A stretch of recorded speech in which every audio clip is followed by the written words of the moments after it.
So magandang araw po sa ating lahat. Tayo po ay nagbabalik ulit dito sa ating Consumer Connect na hatid sa inyo ng Consumer Network Region 2. So ang Consumer Connect stands for Consumers Conversations for Necessary for Empowering Consumer Rights throughout transition. At ito ay nagbibigay ng kaalaman patungkol sa mga iba't ibang programa ng gobyerno at syempre at ating mga karapatan at responsibilidad bilang isang mamimili. Kaya ngayong special episode natin ngayong ika-68 dahil po may special din po tayong gagawin o selebrasyon which is yung ating National Disability Week, which is ito po yung ika-48 na.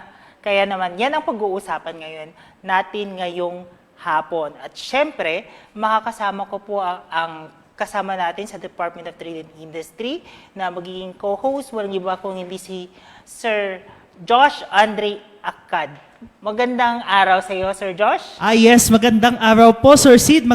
Magandang araw po sa ating mga Consumer Connect at welcome po sa ating ika-68 o ika-68 episode ng programang Consumer Connect na hatid sa inyo ng Consumer Network Region 2. At salamat po sa atin sa PIA Region 2 bilang katuwang sa paghahatid ng impormasyon ngayong hapon. So, inyo po kaming masubaybayan tuwing second at fourth Thursday of the month mula alas 9 hanggang alas 10 ng umaga sa mga Facebook pages ng PIA Cagayan Valley at ng Consumer Network Region 2. O nga naman, no, Sir C, talagang special ang ating episode ngayon dahil nga po sineselebrate natin o ipinagdiriwang natin ang mga karapatan ng mga persons with disabilities o PWDs dahil nga po malaki ang kanilang ambag sa ating lipunan. Kung kaninang umaga ay pinag-usapan natin pagtungkol ito sa health, ngayon naman ay pag-uusapan naman natin ngayon yung mga iba't ibang programa na ibabahagi po sa atin ng National Anti-Poverty Commission. Kasi isa po sila sa mga gumagawa po ng batas para po tiyakin na yung mga karapatan na ng mga ating mga persons with disabilities ay napoprotektahan. At syempre, tinawag po natin from NAPSI, walang iba kundi si Ma'am Amalia Decena, the Sectoral Representative for Persons with Disabilities and the Regional Coordinator for the 14th Basic Sector. Magandang hapon po, Ma'am Amalia, at maaari niyo pong batiin ang ating tagapakinig at tagapanood. So, good afternoon, Sir Sid and Sir Josh, and thank you for inviting me here as part of the 68th episode of your tayo pala, Consumer Connect, because we are part of the NAPSI. So, napakagandang usapin ang pag-uusapan natin ngayon kung paano natin paigtingin lahat ng mga programa, ang mga polisiya at ang mga batas na dapat ayusin at dapat i-improve at dapat i-develop para magkaroon tayo ng inclusion. So, we have here with us yung 48 Disability Rights Week, pero bago ko i-discuss yung 48 na yan, ang unang Family Week for Persons with Disability is National Disability and Prevention Week. Way before, pero way back year 2024, nag-proclaim ang ating presidente na NDRW or National Disability Rights Week. So, hindi na siya yung tipong charity, kundi kailangan karapatan na ang isusulong natin. So, the theme is Rights First. So, karapatan muna, hindi kami dapat kawawaan. Hindi kami dapat, yung karapatan na dapat para sa mga may kapansanan, kung ano man yung karapatan na walang kapansanan, ganun din sa amin. Legislation forward. So, marami pa tayong pag-uusapan tungkol sa mga policy na dapat hindi maiiwan sa laylayan ang ating mga persons with disability. And we have the strategic action for equal participation. So, ibig sabihin, yung mga direction ng gobyerno at yung mga direction ng ating mga LGUs should be go together para yung ating ginagawa ay hindi tayo maiiwan. And the inclusive development. Pag-uusapan natin kung paano yung meron pa bang meron na bang inclusive or wala pa ba, or ano ba ang gagawin natin sa inclusive development na yan. Ayan, simulan na natin yun ang NAPSI, National Anti-Poverty Commission, lumalaban sa kahirapan. Yes. Nila. Pero ano po ba, sa mga karagdagang kaalaman lang po para sa ating manonood. Ano po ba ang mandato ni NAPSI, no? Patungkol po sa ating mga persons with disabilities? Okay, in the Philippines, NAPSI stands for the National Anti-Poverty Commission. This is a government agency po, mandating the coordinating poverty alleviation program and to ensure the marginalized basic sector. So hawak namin yung basic sector in policy making in government. So ibig sabihin, yung basic sector and the vulnerable sector, meron tayong 14 basic sector at isa ang persons with disability na hinahawakan ko as part of the policy making body. So ito po yung aming mandato. The commission was established in June 30 and through the Republic Act number 8425, the Social Reform and Poverty Alleviation Act. So this is the primary goal is to oversee. So oversee, parang pulis kami na binabantayan namin yung mga other NGOs, national government agency, to integrate poverty reduction, especially in the LGU level, para yung strategies into local and national development plans. So meron kaming pinanghahawakan na yung Magna Carta of the Poor, na kailangan lahat ng marginalized sector, kasama po si persons with disability, ay kailangan ma-ensure ang kanyang adequate food, ma-ensure ang kanyang decent work, ma-ensure ang kanyang education, at yung housing and health as outlined in the Magna Carta of the Poor. So yun yung basihan namin kung paano namin iangat ang poverty among the 14 basic sector, especially persons with disability. So kung tama po pagkakaintindi po natin, Ma'am Ami, so ang pinaka-role ng NAPSI ay makasiguro makagawa ng mga iba't ibang programa at polisiya para sa ganun po ay maiangat natin ang ating mga marginalized sector. Tama po ba, Ma'am Ami? Opo. Opo. So yun po yung role ng ating National Anti-Poverty Commission na talagang sinisiguro na may mga polisiya tayong mga batas na sinisigurong protektado lahat ang ating mga nasa laylayan ika nga o yung ating mga marginalized sector. So pagpapatuloy sa ating programa, no, Ma'am Ami, paano na sinisiguro ng NAPSI na ang mga polisiyang nagawa at kinakailangang ipatupad ay talagang nararamdaman at napapakinabangan ng ating mga persons with disability, lalong-lalo na sa mga liblib na lugar dito sa ating rehiyon? So we are mandate to have the data banking.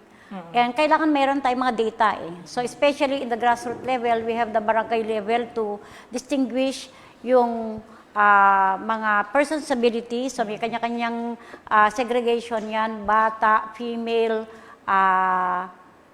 ages, nag-aaral ba siya. So we have a Philippine registry for persons with disability na doon natin ilalagay lahat yung mga datos nila para sa ganun malaman natin kung paano sila tulungan, kung ano yung gagawin para sa kanila kasi iba't ibang klase ng disability, iba't ibang klase ng pangangailangan. So for example, for the blind, kung blind yung tao, ano ba yung kailangan niya? Kailangan niya bang medical assistance? Magpa-opera ba siya? Paano siya makakapunta sa eskwelahan? At hanapan natin siya ng solusyon kung ano yung gagawin para doon sa mga iba't ibang klase ng kapansanan. Kasi we have already, dati-rati siya 9. So meron na siyang 9 categories of disability. Iba't ibang solusyon dun sa mga issues and concern nila. So yung 9 categories na yun yung hinahawakan po ng ating PDAW at ililink natin sila doon sa mga iba't ibang ahensya kung saan naaangkop yung kanilang problema. For example, education, meron na tayong inclusive, na tinatawag inclusive education, and we formulate already the learning resource center. Yung learning resource center na yun for persons with disability, yung mga batang mag-aaral, may mandato na ng gobyerno sa DepEd and LGU na gagawa for every munisipyo, for every province, cities, na dapat sila ay nandoon sa isang bubong na meron ng SPED, meron ng OT, meron ng speech therapy. Para ganun, holistic approach doon sa sinasabi natin na inclusion. Kaya usually ang ginagawa ninyo is yung mga policies na ganyan. Kaya meron tayong mga activities po na ganyan.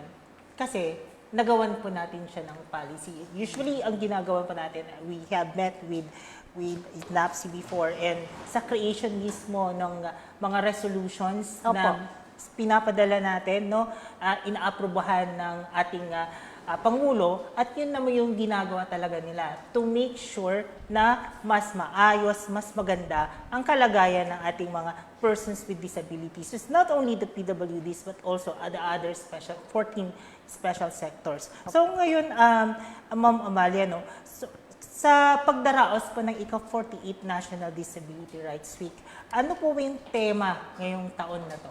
So yun na nga, yung rights, rights first, kailangan right. Kasi nung araw, alam niyo nung araw, kwento ko lang sa inyo, ang tingin nila sa mga persons with disability ay parang dysfunction or pabigat ka lang.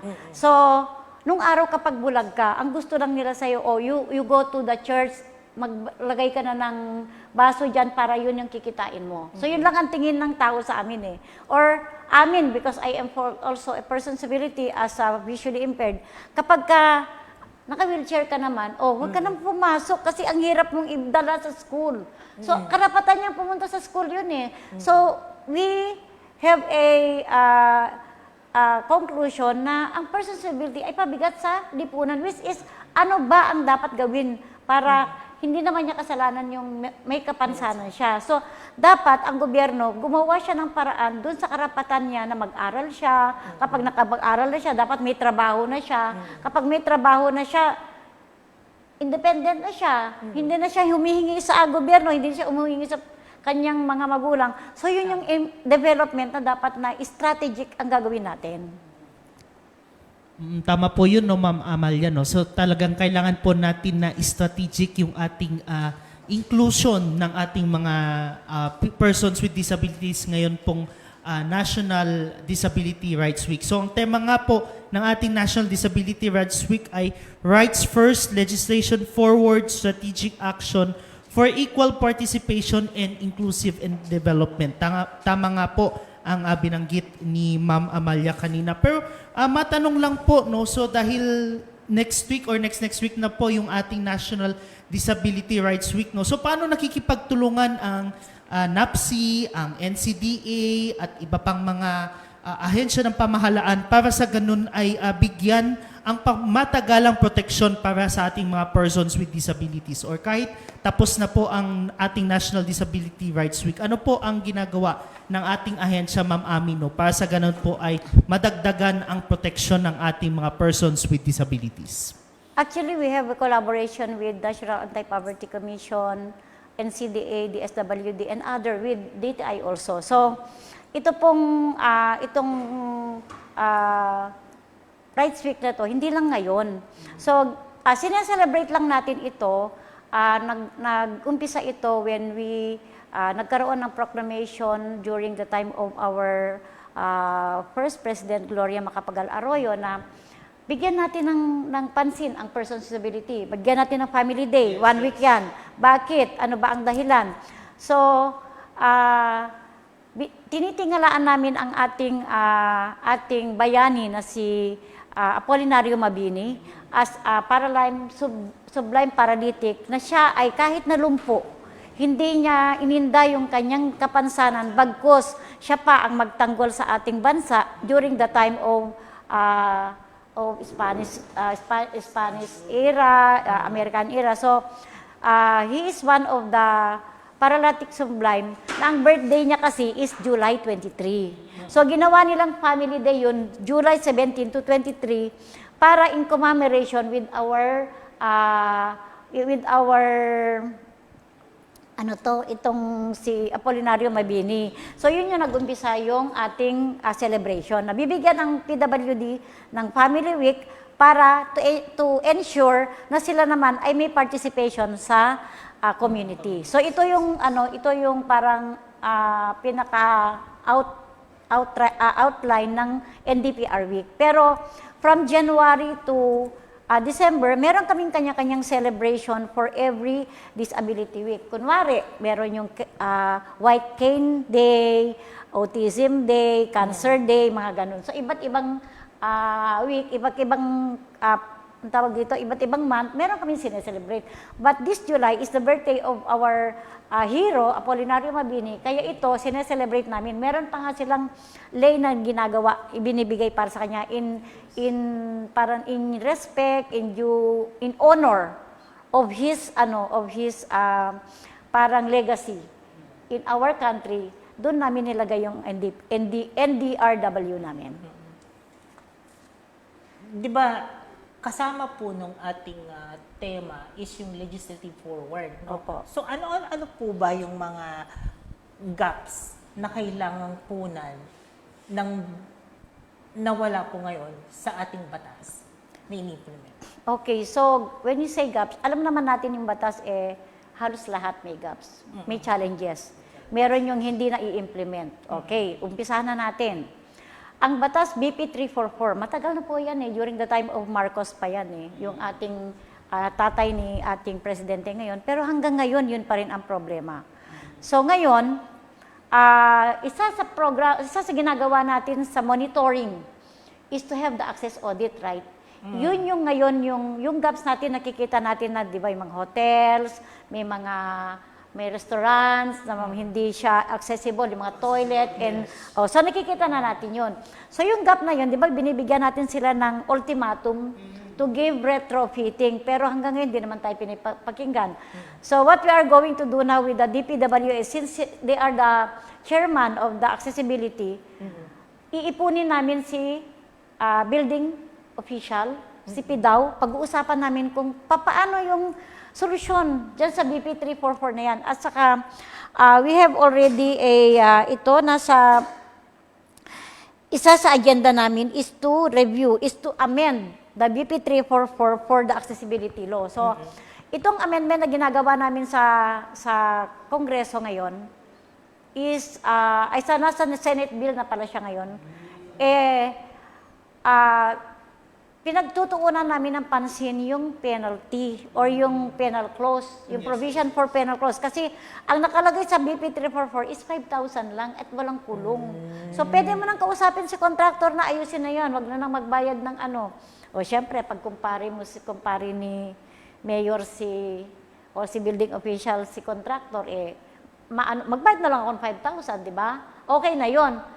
Which is kung sana, 500,000 to 2 million at makulong sila pa ng 6 months to 2 years o hindi parang matatakot sila. So yun yung amendment na gagawin namin. And then some provisions of the accessibility law is yung kailangan meron na sign for the blind, signage for so yung mga braille signs for everything. So and the communication and the talking gadgets and technology should be implemented also in that accessibility amendment.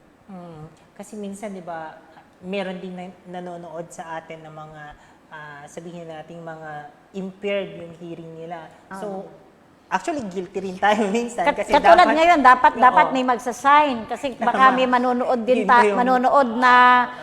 so dapat may manonood na mga deaf sa atin. Paano niya maintindihan itong explanation ko na ito? Walang nagsasign sa atin. So, part of the communication gap also is that no sign language interpreter.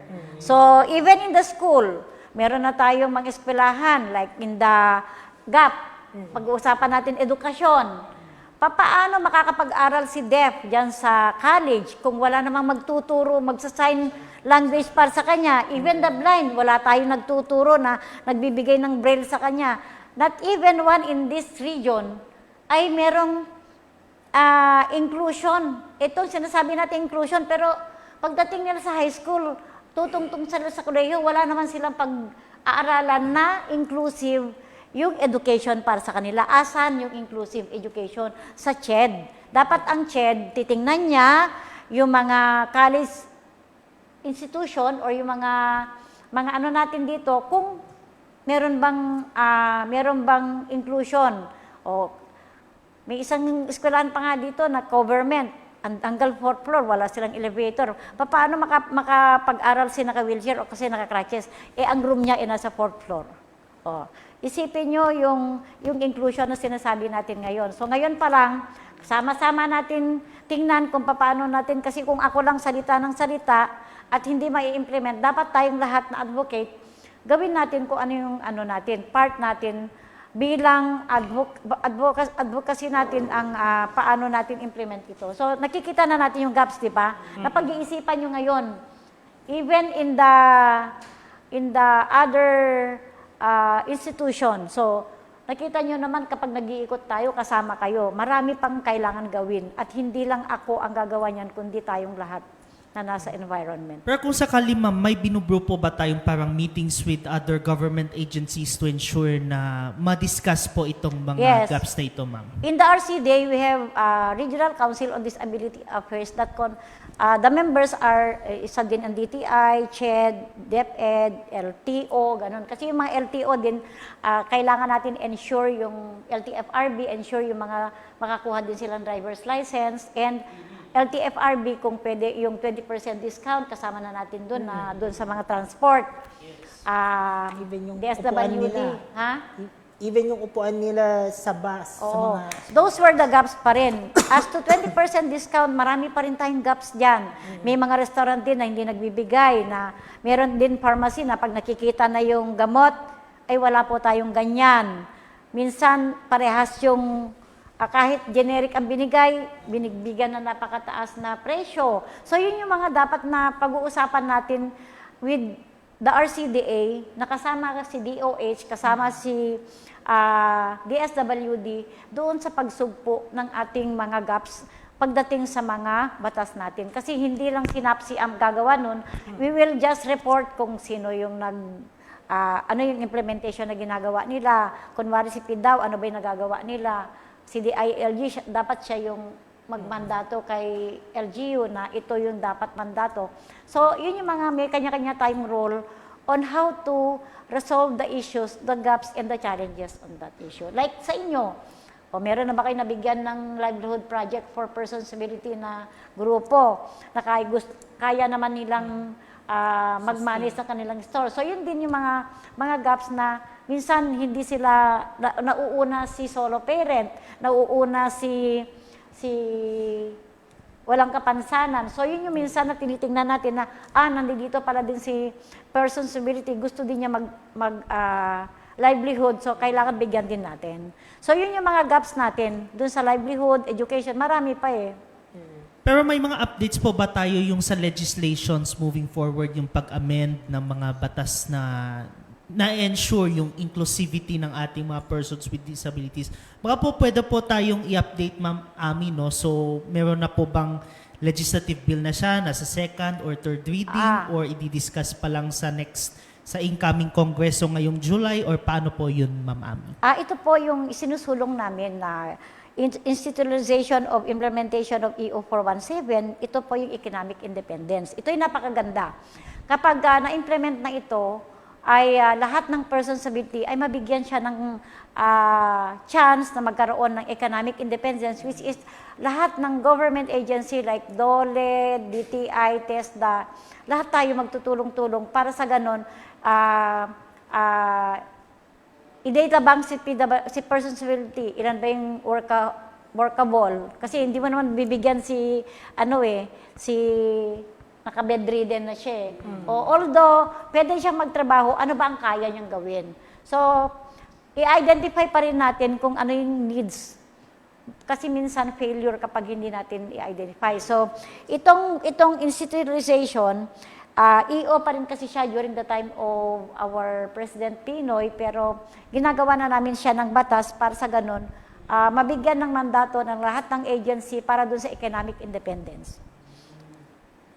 So, another one is meron tayong full implementation of RA 10524 or yung employment. Paigtingin, kunwari sa DTI, ilan na ba ang employed? Kailangan bilangin namin. So, we requested the Civil Service Commission to give us update on the data on the employment for government position or government employees, like ilan porsyento ba ang, kasi meron tayo yung itong employment is RA 10524 ay minabandato lahat ng gobyerno na magbibigay ng 1% ng position for permanent, casual, and job orders. So, I think civil service will do that. And sa DOLE naman, you to ensure na meron inclusion din yung mga workable na PWD sa mga establishment. So marami naman tayo nakikita na nag-employ. So nakita ko si, I want to congratulate si ano yung gumagawa din tinapay dyan eh. Si, DEF, meron silang mga DEF. Baker's percent. And even in ito, SMCT. So may mga hospitals din na nakikita ko like si Ronald Guzman, meron siyang PWD, at saka si Clinica de Leon. So may mga nakikita na akong nai-employ, which is there is also a incentive for the employers for them na okay, more on that topic sa ating pagbabalik dito sa Consumer Connect, natin sa inyo ng Consumer Network Region 2. Bilang isang consumer, ano sa tingin mo ang iyong mga karapatan? Yan yung mga ano, di ba? Right to product information. Yung parang ganon. Right to safe products. Ayan ba yung right to choose good product? Para may karapatan ka to basic human needs. Ano yun? Consumer right? Right to return and exchange ba yan? Meron po bang right to good customer service? Kaya mga kapwa-consumer, dapat alamin natin ang ating mga karapatan upang maging protektado tayo tuwing mamimili.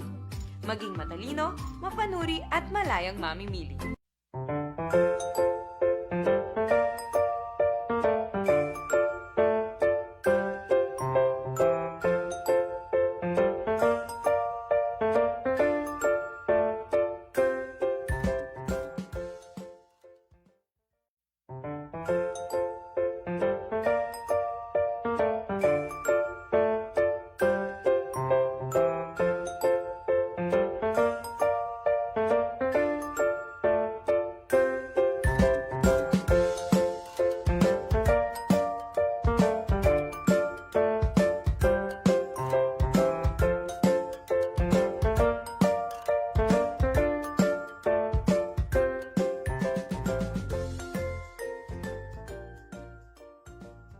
Alam mo ba na mayroon kang 8 basic rights bilang isang consumer? Ito ay ang right to basic needs, right to safety, right to information, at right to choose. Lahat ng mamimili ay dapat i-exercise ang kanilang mga rights as consumers. Para sa iba pang basic rights ng consumer, mayroon tayong right to representation, right to redress, right to consumer education, at right to a healthy environment. Maliban sa mga ito, meron rin tayong responsibilidad bilang mga consumer. Critical awareness, action, social concern, environmental awareness, and solidarity. Bilang mga consumer, responsibilidad ng bawat isa ang maging alerto tungkol sa presyo at kalidad ng mga produktong binibili. Dapat maging matalino sa pamimili upang hindi maloko at maging sensitibo sa epekto ng pagkonsumo ng produkto at serbisyo. Higit sa lahat, dapat alam ng mga mamimili na bilang mga consumer, kaya nating lahat magsama-sama upang protektahan ang ating mga karapatan bilang mamimili. Maging matalinong mamimili. Laging tandaan na meron tayong consumer rights at responsibilities.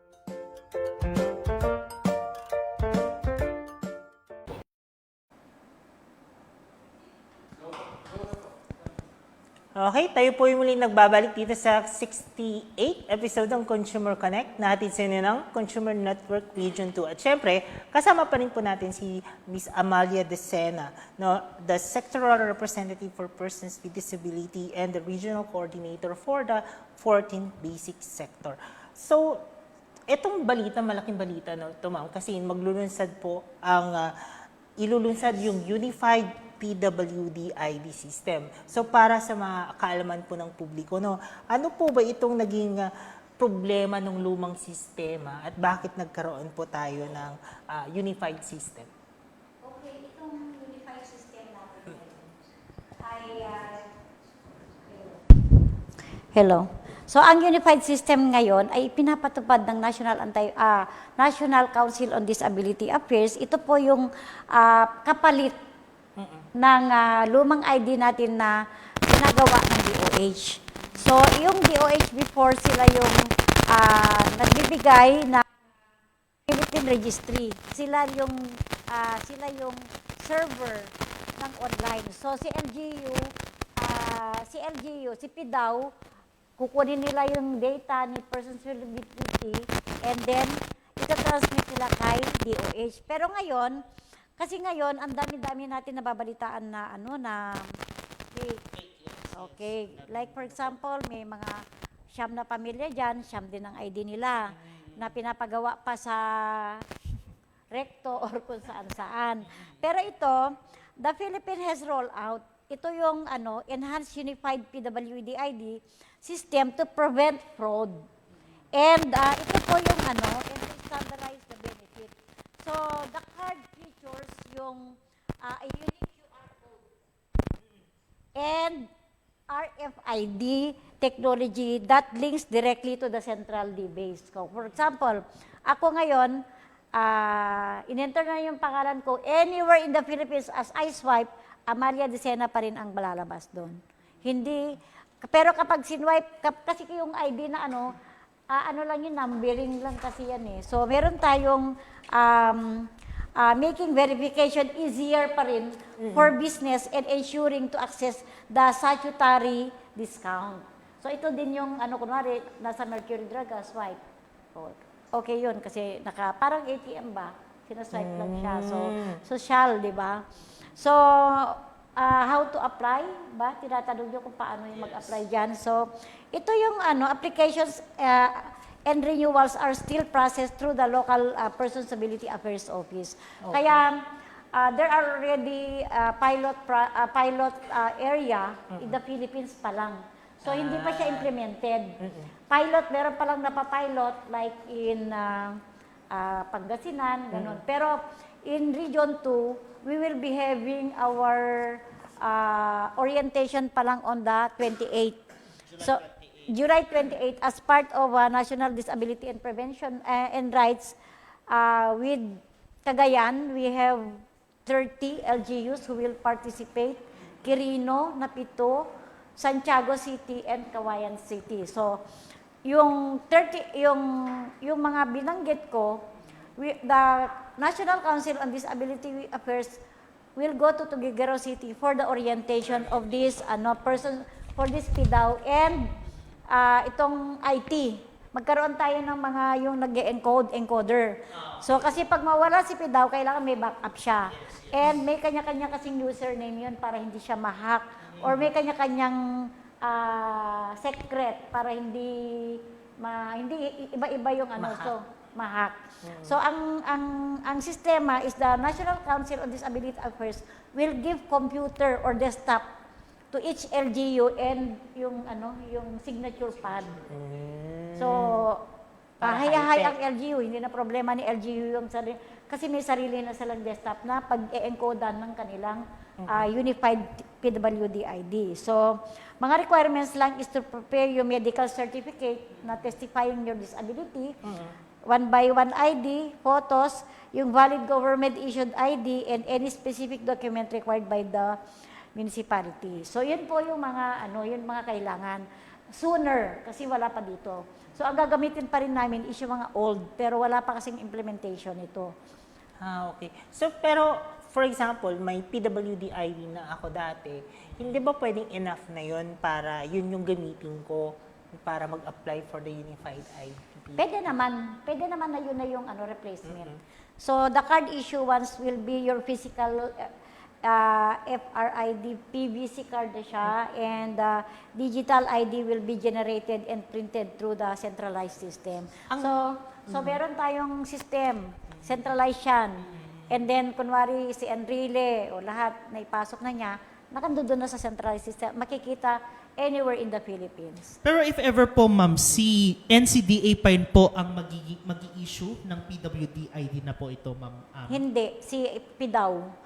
So, si NCDA, sila lang yung mag-o-orient at magbibigay ng computers kung paano gagawin yung Unified ID. So, si PDAW pa rin ang gagawa doon sa PWD ID, doon sa local level. Kasi alangan pupunta pa sila sa NCDA. So, meron kaya nga may PDAW, sila yung i-orient, sila yung bigyan ng computer at signing pad para yun yung machine nila or mechanism on the Unified ID.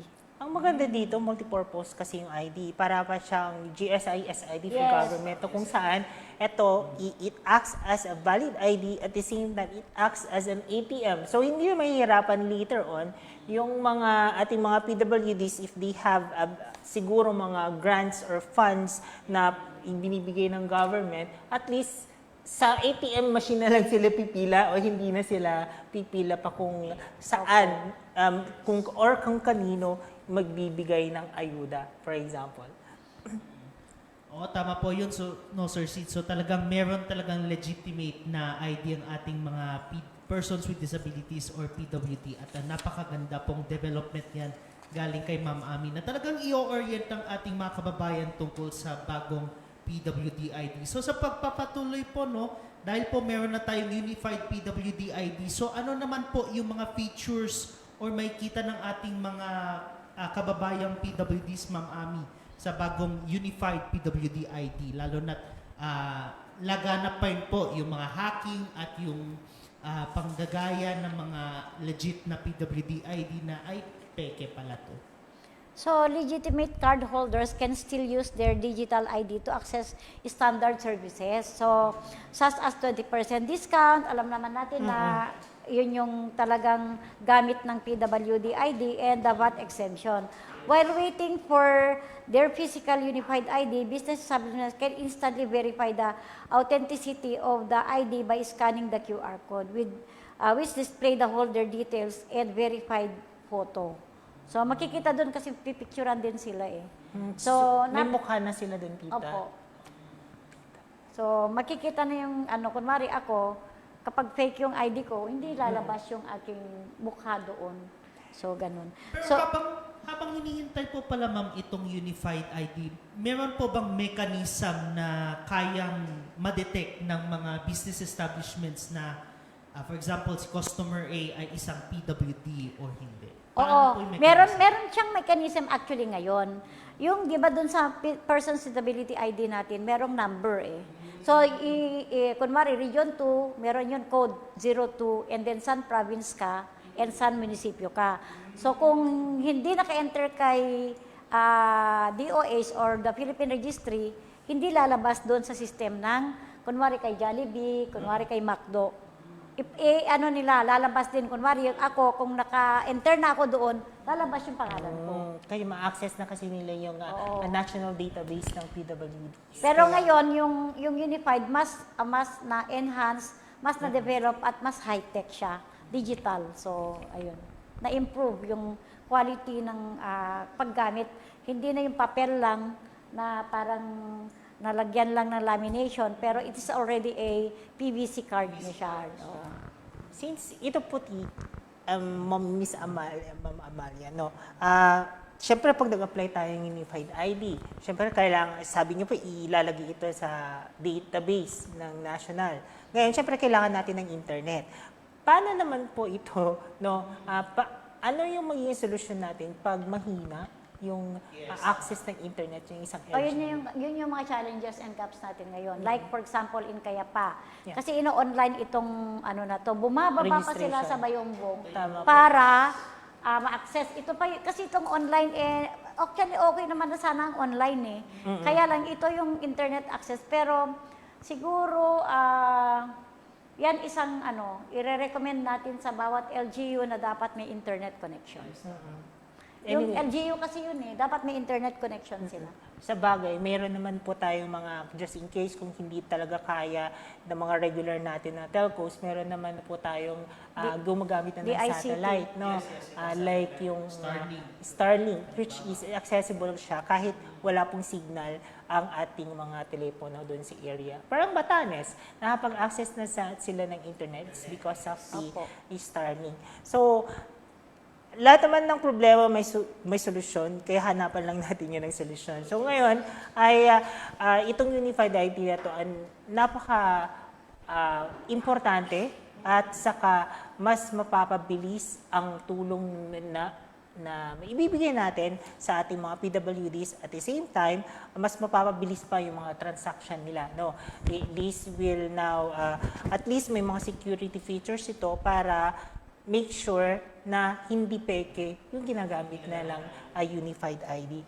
So, dyan po nagtatapos ang ating usapin ngayong tanghali. Maraming salamat po, Ma'am Amalia, no, sa papaunlak po ninyo dito sa ating ika-68 episode, special episode ng Consumer Connect. So, ano pa po, last po, ano po ang inyong maipapayo sa ating mga consumers o sa ating mga business po dyan, lalong-lalo na po yung pagbibigay ng mga serbisyo sa ating mga PWDs or persons with disabilities. Hindi na po pwede pala yung PWD lang, persons with disability na talaga siya. Opo. Ma'am Amalia. So, what I can say now is yung kailangan lang natin yung mga benefits and privileges, kailangan ipatupad natin. And yung tama lang, na kung aabuso din naman sila doon sa kanilang ID, hindi naman natin sila pagbibigyan. But we ensure the quality of your services for persons with disability, especially in the business sector,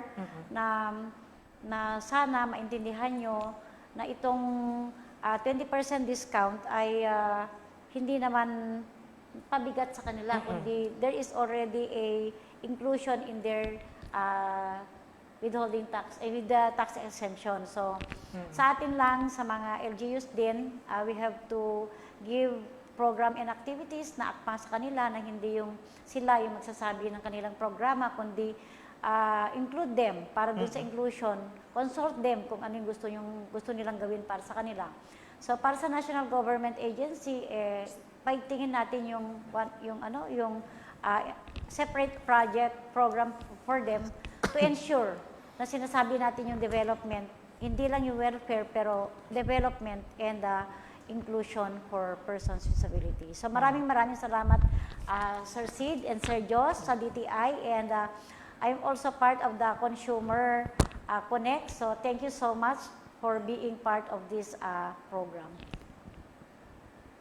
Ayan po, at tulungan na nga po tayo naubusan ng oras po. So maraming salamat po sa ating panauhin ngayong araw na mula sa National Anti-Poverty Commission, si Ma'am Amalia A. Dicena. Maraming salamat din po sa PIA sa pagpapangunlak sa atin dito sa ating ika-68 o ika-68 na episode ng programang Consumer Connect na hatid sa inyo ng Consumer Network Region 2. Lagi natin tatandaan na maging mapanuri, mapagmasid, at magtanong upang maging isang matalinong mamimili. At saka syempre wala, yung partner na rin po natin ang DWPE, Radyo Pilipinas. No? So bale, starting po kaninang episode natin kaninang umaga, naka-aired na rin tayo this afternoon sa Radyo Pilipinas. Kaya maraming salamat po sa DWPE at saka at kayo po ay matutunghayan po ninyo mula 9 a.m. at 10 a.m. Mula sa second and fourth Thursday of the month. Pero ngayon, exemption ngayon to kasi special episode to dahil po sa ating usapin ngayong hapon. Kaya naman, sana po ay tangkilikin niyo po ang ating Consumer Connect program at kita-kita po tayo muli sa iba pang episode. Ayan po, no? Sa ngalan po ni Ginoong Rashid S. Bautista, ako po si Joshua Cad na naging lingkod ninyo sa ating programang Consumer Connect na itid sa inyo ng Consumer Network Region 2. Kita-kita muli po tayo sa susunod na episode ng programang Consumer Connect na hatid sa inyo ng Consumer Network Region 2.